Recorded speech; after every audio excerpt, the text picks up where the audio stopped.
Hi, everyone. Good evening. How are you? Hi, Frank. Hi, Cat Lover. So, guys, I want to go over Alisa Wood's case again. I had the opportunity to speak with her sister.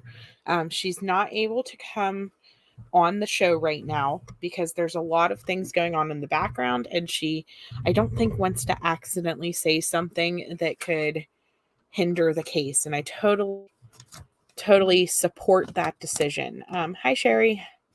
Hello, hello. I do know that there's also a reporter that is supposed to be doing an interview with her as well. And so hopefully that happens soon so that they can continue to put Alisa's name into the algorithm so that more people can see her story. And so for those of you who have not seen the show in the past about Alisa, she has been missing since May 9th of 2022 and has been missing under what her family believes are mysterious circumstances. Hi, Anne. Hi, Hope.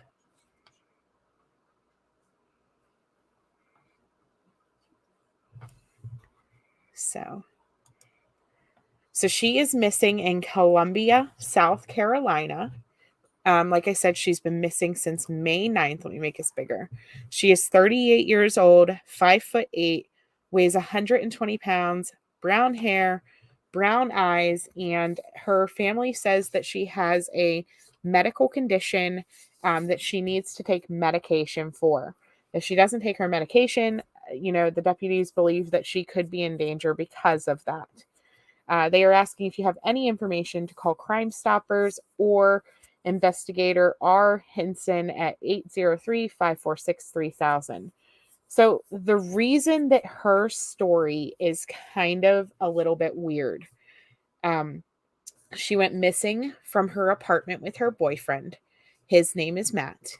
She was said to have left her apartment by foot, which was odd to begin with because typically she would take her bike places. And I can expand on that a little bit more in just a second. She did not show up for work at all that week, and she was officially reported missing on May 10th by her family after not answering her phone or contacting anyone. She typically would reach out to her 16 and her 19-year-old sons daily. And so she stopped doing that, is what raised the first red flags. She had no cell phone or debit card usage. Hi, everyone coming in. Hi, Louisiana girl. Okay, so this is her fiance, Matt. And so on May 10th, Matt posted a garden video that we have watched in previous videos. I'm going to play a little bit short clips of it as well, for those of you who may not have seen this case. And so according to family, everything else that I say from this point forward is going to be what the sister is alleging. None of this I can basically prove. It's all going to be speculation and then information from the family. So, according to her sister, Amber, Matt has not been cooperating with police. Not only has he not been cooperating, but he hasn't been home. Like, he literally just kind of vanished off the face of the earth, and they were looking for him at one point.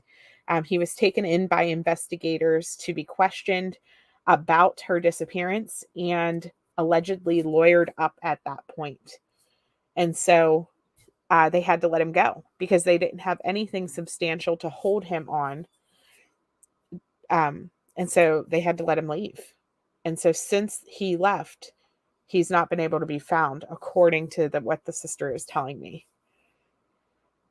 So search teams that have gone out have located her bike in a pond behind the home. And I will pull up Google Maps to show you guys the home and where things were. Whenever I asked the sister about the bike being found in a pond, that allegedly had happened the same day that Alisa went missing. Her and Matt got into a huge fight. And so that is one of the things that we were kind of looking into, was to find out, had they had a tumultuous relationship? Was their relationship strained in any way? And the sister said that not only did they have a tumultuous relationship, but he actually had broken her collarbone at one point during a physical altercation. And I will say that according to her sister, the altercations typically were mutual. They were mutually abusive. Her sister was just as um, hostile towards Matt as he was towards her. And so that is something that they would fight constantly, I guess. So on Mother's Day, which would have been, I think, May 8th. Yeah, whoa. Yeah, and this gets a little bit deeper than what I ever suspected that it would. That they couldn't find him concerns you, not the lawyering up part. Yep, abusive too. So, sorry, I'm just going to read through my notes here.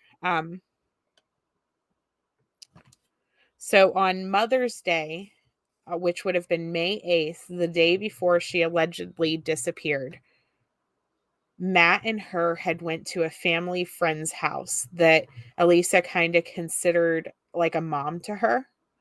And at this home, apparently there was a pretty bad fight that they had gotten into because the woman's dog was sniffing Matt and going around Matt. And I guess he like took his foot and kind of shooed it, but he basically kicked this lady's dog. And so the lady wanted him out of her house, understandably so. And Alisa and him got into a huge fight because of this incident. Okay. According to her sister, she was planning to move out after this occurred. But she had a delicate mind, according to her sister. You know, she was beaten and broken by this relationship. She was going through a depression. And so, could this have been a situation where, you know, she was depressed? I don't know. I suppose anything is possible. It's just suspicious that they were fighting on Mother's Day. They were fighting the day that she disappeared, and now she is gone. Okay. So it was around Easter that he broke her collarbone, but she still decided to stay with him. So, and from what I am understanding, her sister is saying that they have also had cadaver dogs now that have gone out to search his family's property. Let me pull up that message again because I can't remember exactly where she said it was. Okay. She says, I just wanted to tell you about the detective time frame he came up with. Whatever happened to Alisa, they believe happened around 10 p.m. Matt's phone was pinging at an undisclosed area in Newberry County until around midnight that night. And so that's why they sent cadaver dogs out. But obviously the cadaver dogs have not turned up anything at this point. Yeah, a lot of people went missing on or close to Mother's Day. It's crazy. So let me play this news clip for you guys that I have here.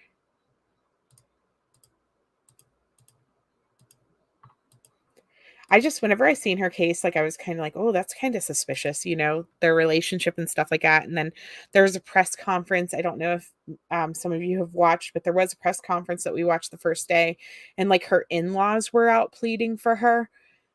And I thought that that was interesting because even though her and her ex had separated, she still remained so close with her in-laws uh, that they were the ones out advocating for her essentially because her sons were too nervous to speak up at this press conference apparently.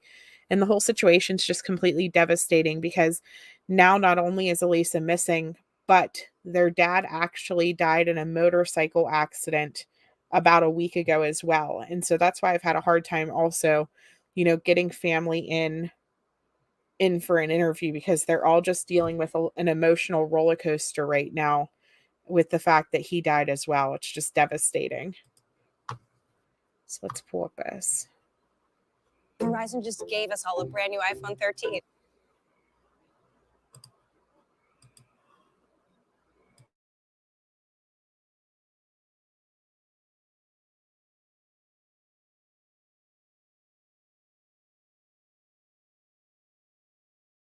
Missing. Tonight, her family is asking for the public's help in finding her. ABC Columbia's Alex Tejada has more on the disappearance of Alisa Wood. The last time we saw her, she came over to the house just to pick up a few things that we were holding for her, and she was. So this is her son's dad's sister. This is the sister-in-law. And so they are who is out advocating for her again, because her sons were kind of nervous to speak up, and her actual biological sister does not live like right in that area. And then she also was in no state to talk during a press conference.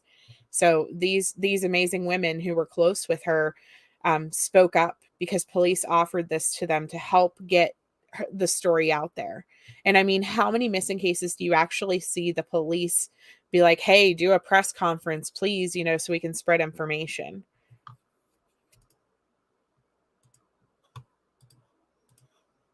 Was in good spirits. She was laughing, she was smiling, just like Alisa always does, no matter what's going on. The last time 38-year-old Alisa Wood was heard from was a few days later. I think it was May the 9th. She texted her son, which she does every morning. Alisa was known to bike to her work at a car wash on Broad River Road, but her family says she would always stay in contact with them, especially her teenage sons. Alisa also has a medical condition that requires medication. Completely out of character. Yes. This isn't her at all. If nobody else heard from her, her kids did. Because she would call somebody in the family to come get her. She normally called me or her son to come pick her up if she needed to go somewhere, but she didn't do that this time either.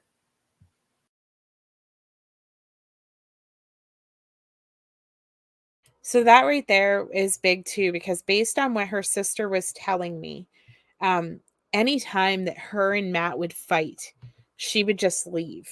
She would leave the house and call for a ride. She always called for a ride and left the house, because she was trying to avoid physical altercations. Like I said, they had gotten into it so bad around Easter that he actually had broken her collarbone. And so she was constantly, if something bad was happening, she would just leave the area and call for a ride. According to him, she walked down the road, but this time she never called for a ride. And so that's where it's out of character. She would have called for help.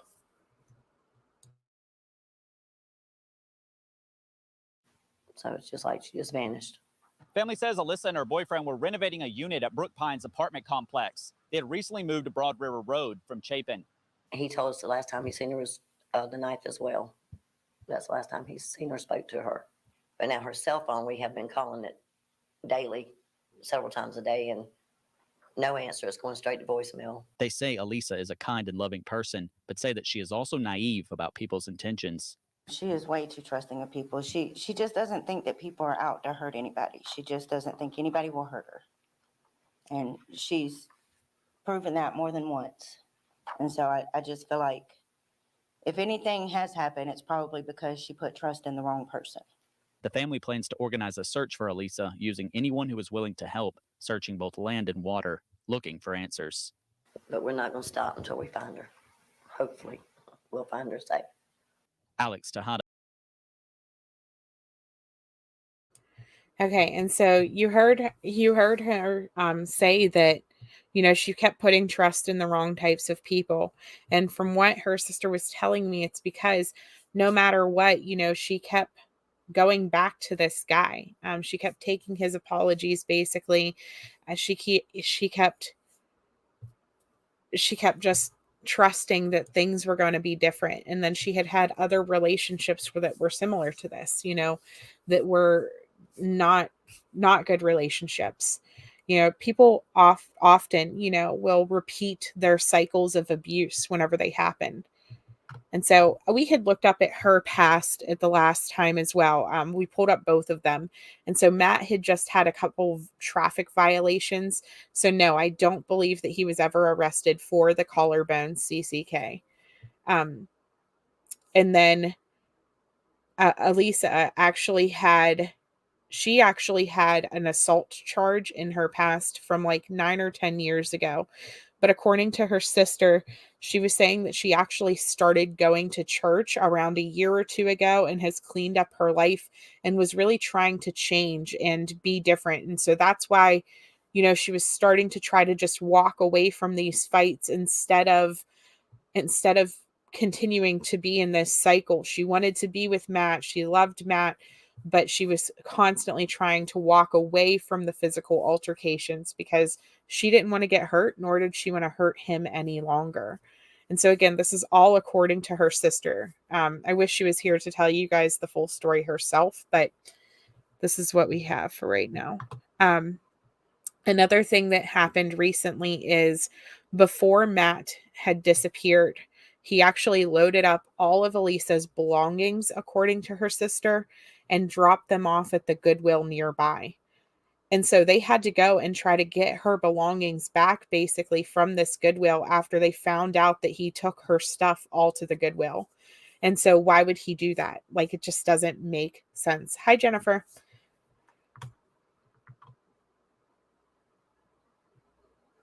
Yeah, harder on domestic. It's hard. It's hard to leave whenever you're in an abusive situation like that because you think that there's no other way. So I do want to show you guys the map because I know that we have a lot of newer people that may not have seen this case. And so this is, I believe, my 4th video on her. So there is a lot of information on the other videos as well, but I just wanted to do an update with what we have heard from her family. So this is the car wash that she worked at right over here. And this car wash was just within a 2-mile radius of her home. And so she often would ride her bike to this car wash to work. Oops. And so she actually did not show up for work, which is why part of why things were suspicious. Wow, how old is this photo? Gas was $2.48 a gallon. A whole nother world.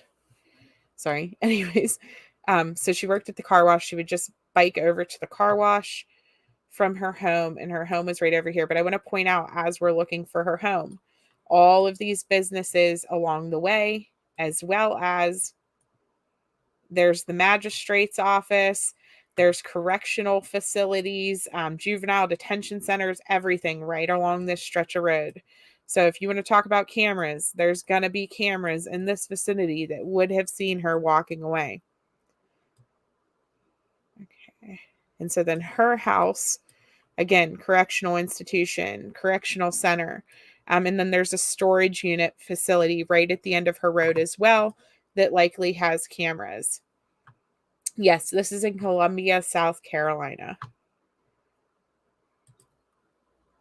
So then this is the apartment where she was living with her fiance, Matt. And then I found out via her sister, his uncle actually is the maintenance man for these apartments.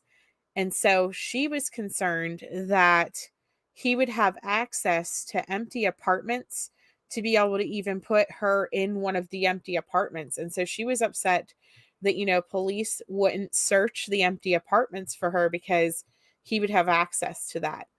And so according to what she was telling me on the 9th, Alisa had called her, or texted her rather, because her and Matt were fighting. And then one of her text messages that she showed me was, "Welp, he just threw my bike into the pond."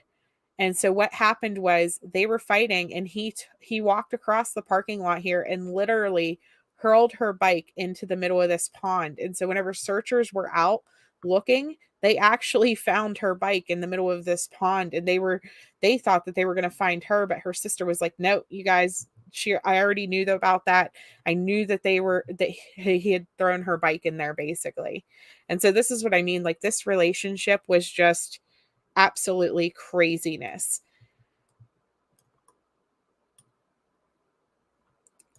Okay, sorry. I just want to check out the chat because I'm on the map screen, so I can't see while it's there. Yeah, it's a lot. A lot of things. Okay. So then she was also telling me that, let me see here. So on the 10th, whenever she arrived to come check the apartment, because whenever Alisa wasn't responding to phone calls and text messages. She had gotten a ride because she doesn't actually drive, and she came over to this apartment, and Matt's truck was outside, she said. And since his truck was outside, she knew that he was home. And so she started banging on the door, and the windows were open, she said. And so she knew that since the windows were open, that he was for sure home, because they always keep their windows shut otherwise. And so she started banging on the door, like demanding for her sister, let me in. Where is she? Stuff like that. And whenever he wasn't responsive to answering questions, that's whenever they called police. And police came to talk to him. And so police knocked on the front door and then were walking around to the back door whenever Matt started yelling things out the window to them, basically. And police made him come out and give a statement. And so basically all he told police was that he hadn't seen her since the day before, and that she had walked down the road, and he basically didn't care where she was.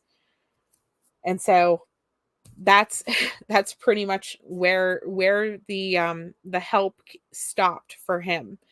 It was a couple days later, whenever police took him in for formal questioning, that he lawyered up and has stopped talking since this point. And so her family is left basically wondering, where is she? And hoping and needing assistance, basically getting help to find where she could possibly be. Good night, PJ. So I don't know if you guys caught that I said about the gardening video. The day after she went missing, before police and her sister arrived to check on her, he posted a gardening video on his Facebook page. And basically, he's just literally... So this one right here was the sage. And so one of the things that people noticed right away was the fact that he has these bandages, and I guess he has a burn mark on his hand. From left to right, and I've got 8 different things planted here. So this one right here was I don't know if you guys seen that. I keep missing the pause. Okay, so you can see the 3 bandage marks on his fingers there. And then according to her sister, he had a burn mark on his hand as well.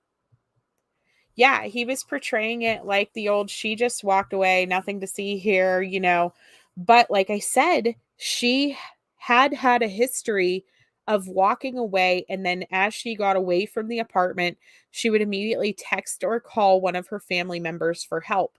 Because like I said, she was constantly trying to walk away from this situation to avoid physical altercations.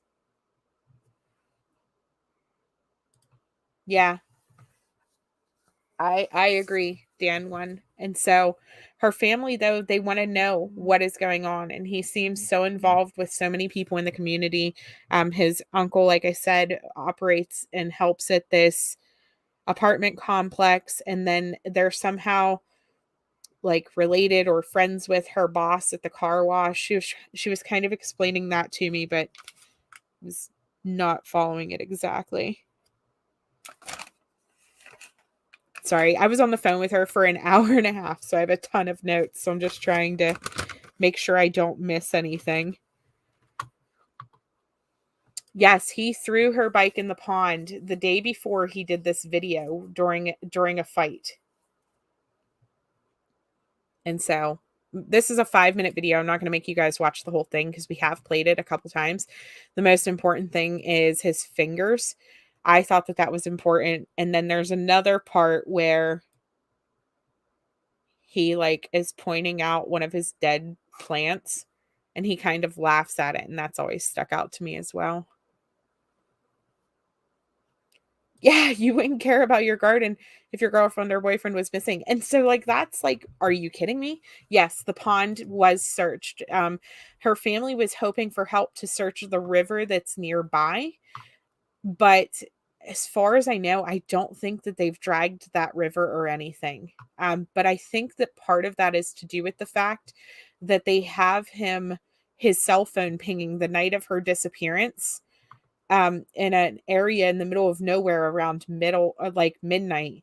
It was pinging there for over an hour. And so I don't know if you guys caught this, but at the beginning, it kind of shows his Facebook page because I screen recorded it just in case he would like delete everything or private it. And he has like huge equipment. Sorry. See this? Because he digs swimming pools for a company and like does like landscaping and different stuff like that. So he has like really large digging equipment and things like that. And so it's very concerning that she has disappeared and he has access to all of this machinery. So the detectives have helped lead a couple searches, but now the family, it's been a month, they're kind of on their own. Similar to how we see in many cases, detectives will search for the first couple weeks and then that's it, and so her family is kind of desperately trying to raise awareness and keep pressure so that they can keep the case going. But from what she said, they did have cadaver dogs out at a location. That was just this past week she told me that. And so it sounds like detectives are like really digging into him and things surrounding him. Yeah, he definitely has a way to cover it up. Big equipment. It should play into warrants. I agree. I really do agree. Like, if you have the ability to bury me, you should automatically have to. Like, he owned her, allegedly. Yeah. Again, a lot of this, like I said, guys, very, very little press on this. There was the press conference and one or two news reports. Everything else that you're going to see on Google is actually my videos. And so that's sad. Very, very little information out there. And so a lot of this is allegedly. I can't prove anything. It's all hearsay from her sister. Like I said, I wish she was here, but she was unable to make it. And I didn't want to keep putting off covering her case, if that makes sense. I want to try to help get this out there as soon as possible.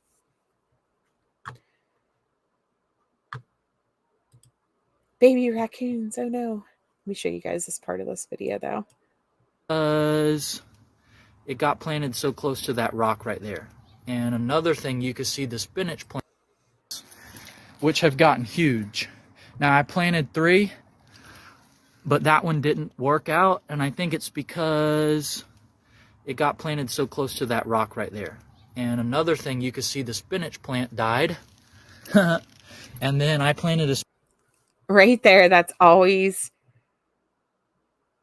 is always stuck out to me every time I watch that, because it's like, and then the spinach plant died the day after his girlfriend disappears and he's not cooperating.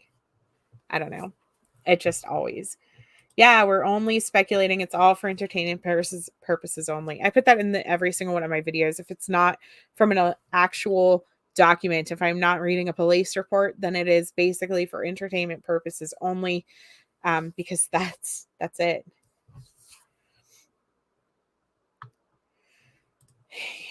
This is in Columbia, South Carolina. Dan, it's hard to say. I mean, there is the alternative, that she walked off and just mysteriously stopped talking to every single person in her entire family, including her 2 children that she talked to daily. But I don't know. Yeah, your spinach died, but your girlfriend is missing, dude. Exactly. Yeah. The thing that made him chuckle was the word died. Yeah, it's all crazy. All craziness. And so, like I said, her family, you know, they just need help. They need awareness. You think it'll be staged suicide in one of the empty apartments?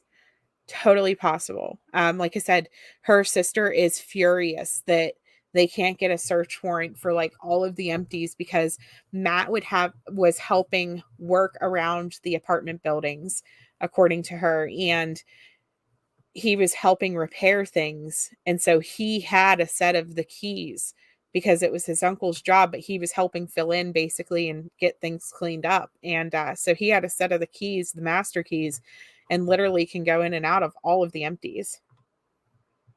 Yeah, maybe suicide. That's what I mean. It could be either. Your sister lives in South Carolina.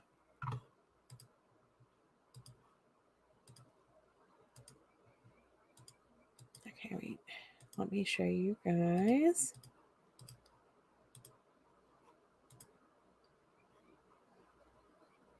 I mean, the thing with her walking off, so this neighborhood, from what I understand, is not necessarily the best neighborhood in the world. So technically, you know, she could have walked out to the end of this road and something nefarious could have happened to her after that point.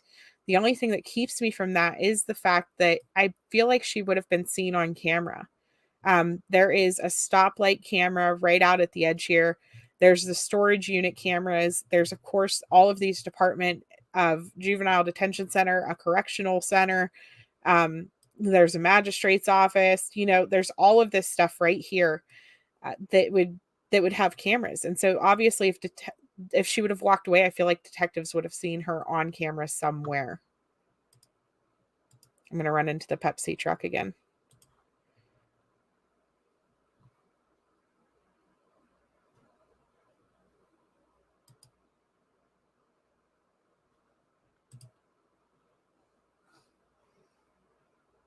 No, she didn't call family for a ride.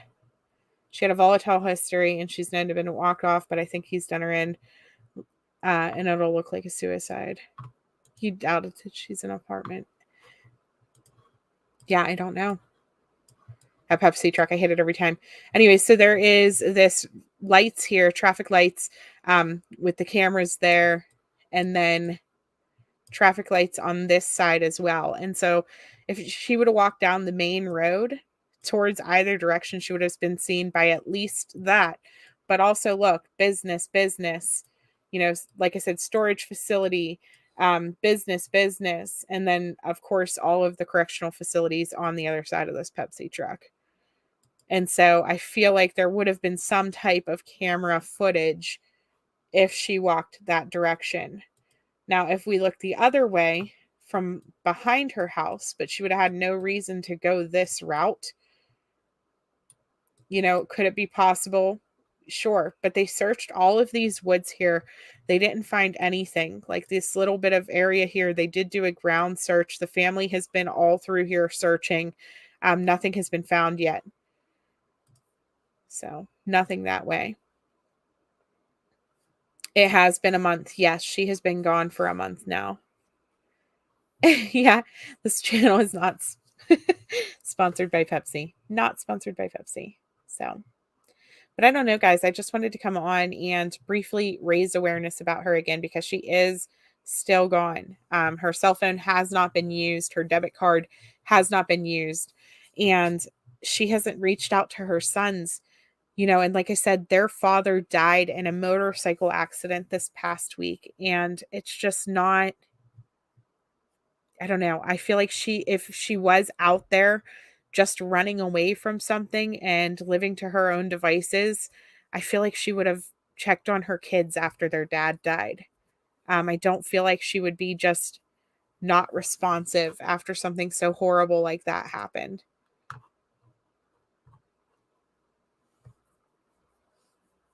If he did it, she could be buried anywhere.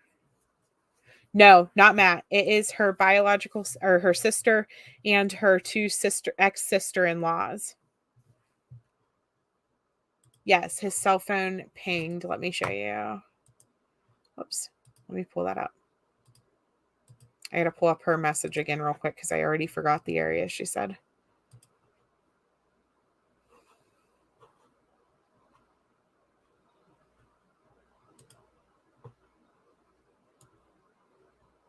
So detectives didn't tell her exactly where. They just said Newberry County. So let's put that in and see where Newberry County is. Oh, wow. So, I mean, that's a pretty big distance. I mean, I guess not that bad considering that the line is there. Like, look, there's red. So how far is that?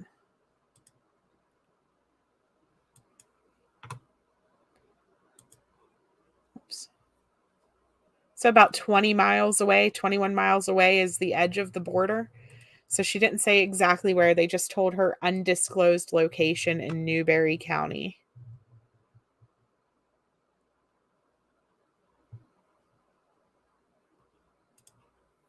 Nowhere in Columbia, South Carolina is a good place. In South Carolina, the business can call shuttle bus to pick you up if they think you're homeless man or woman.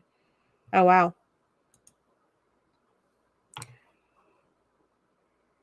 Wow, wow, wow. Wait, did you guys even see my screen? Did it go? Did you guys totally see that or no? Whenever I measured that. I guess probably not, huh? Because I didn't hit the button. Sorry. I assumed that it was sharing it because I hit share screen. So again, this is the red outline, and then this is where she lived. So anywhere in that little area over here, about 19, 20 miles is the edge of it, but it stretches about Newberry's right there. So that's about 30 miles. So, but that, I mean, lots of woods and everything else like that out there. Apparently he has family near there. And so could be anything. So her last phone ping was at 10:40 around her apartment. And so it hasn't been on since.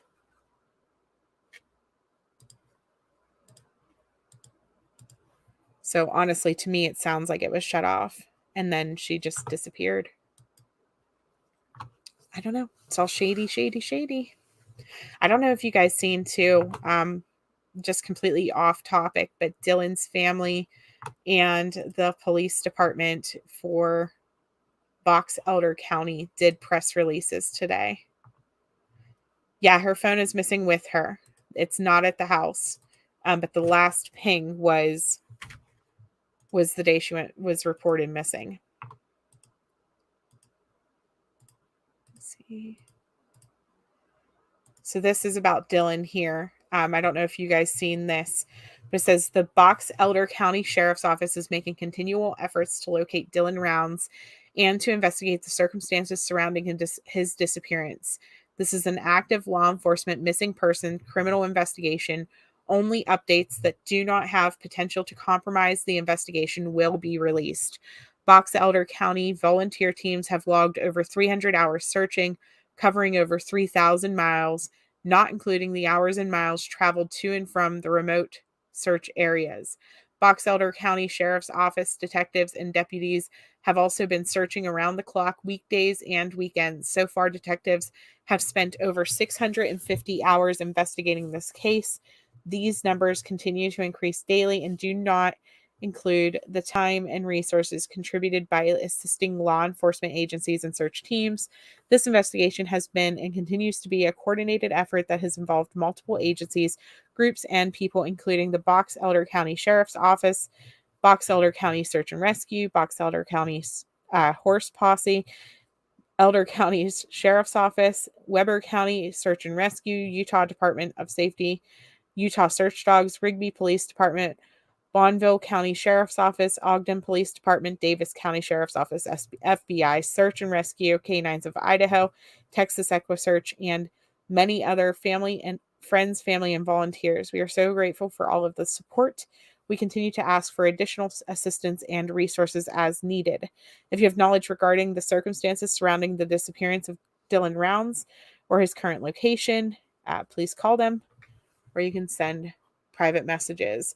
And so his family responded with this press release.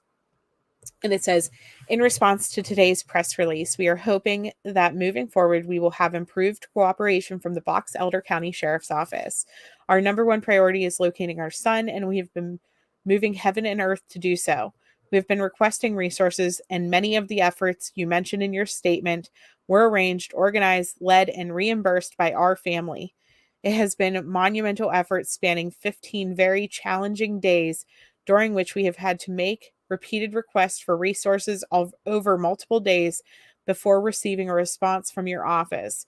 While we respect that you have other cases and other events to manage, no family should have to fight this hard for the help they need to find their missing son or daughter.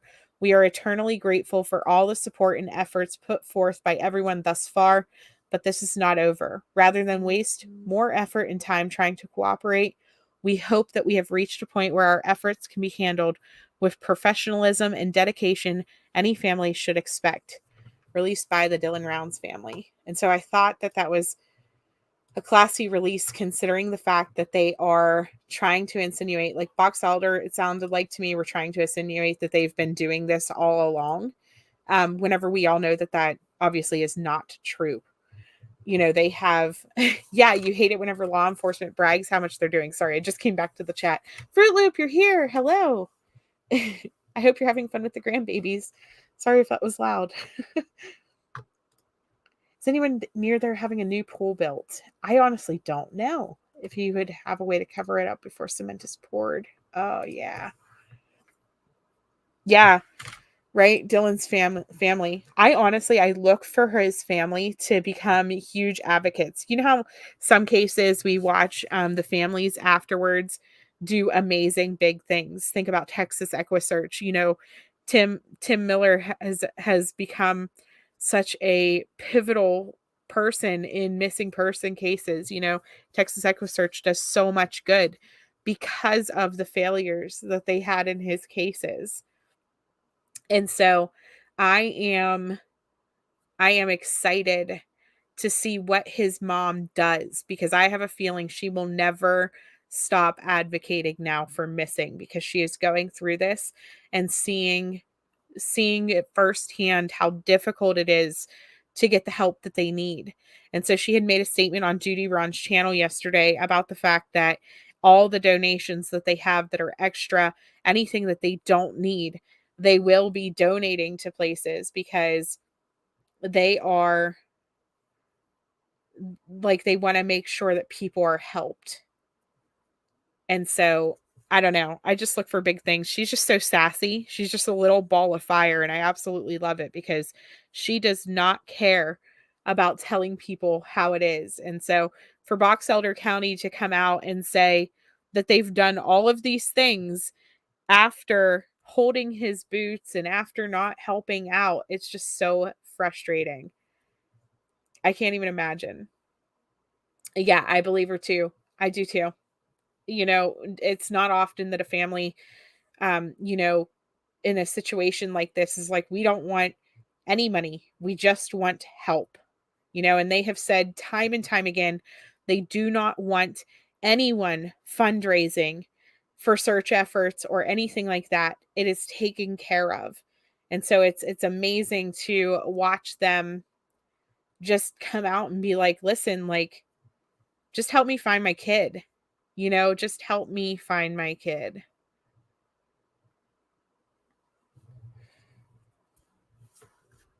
Yeah, Johnny Gosh's mom. Well, and not only Johnny Gosh, but then there was oh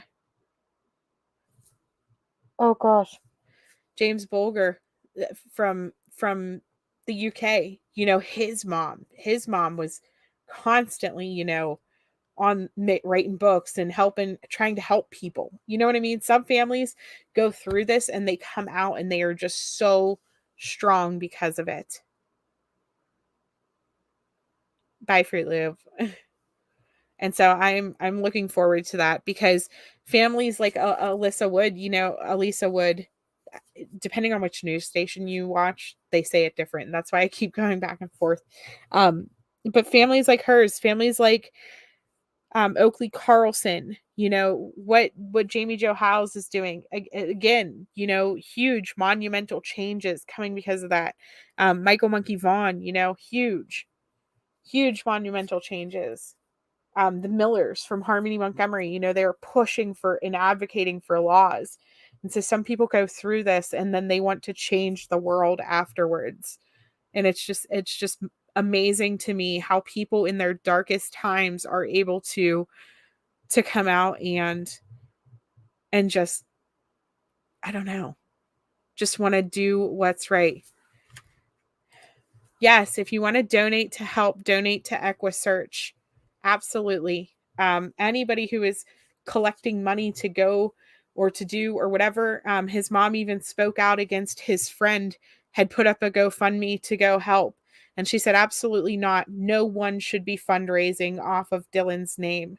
And so any money that needs to be collected, she said, send it to EquiSearch, send it, to a place like that. Not, she doesn't want to watch us grifting his case and stuff like that. And so it's,